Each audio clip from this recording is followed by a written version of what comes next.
Double wastage கொடுத்து வாங்குற jewellery பையராக இருந்தால் கண்டிப்பாக இந்த வீடியோவை ஸ்கிப் பண்ணாமல் பாருங்கள். மோஸ்ட் ஆஃப் த டைம் என்ன பண்ணுறீங்க, ஜுவல்லரியை வந்து ஒரு எமோஷனாக முடிவெடுத்துடுறீங்க. ஒரு நல்ல பேப்பரில் ஆடு பார்க்குறீங்க, ஒரு பிரம்மாண்டமான ஒரு ஆடு, பிரம்மாண்டமான ஒரு பில்டிங்கு, ஒரு சூப்பர் ஸ்டார் யாராவது என்டாஸ் பண்ண என்ன பண்ணுறீங்க, சூப்பர் நகை கடைப்பா, உடனே கிளம்பி போய் ஒரு கூட்டம் போய் நகை வாங்குது. ஐயோ பாவம், உங்கள் கஷ்டப்படுறது பணம் எல்லாம் வீணாக போகுதே. வேஸ்டேஜ் வந்து செக் பண்ண ஃபஸ்ட்டு கற்றுக்கோங்க.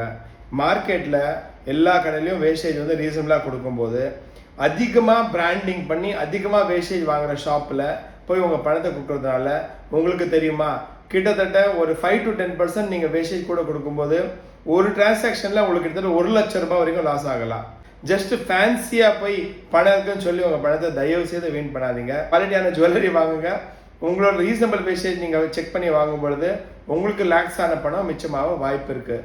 இந்த மாதிரி சூப்பரான சீக்ரெட்டான டிப்ஸுக்கு என்னோட சேனல் எல்லாமே லைக் பண்ணுங்கள், ஷேர் பண்ணுங்கள், சப்ஸ்கிரைப் பண்ணுங்கள். பாய்.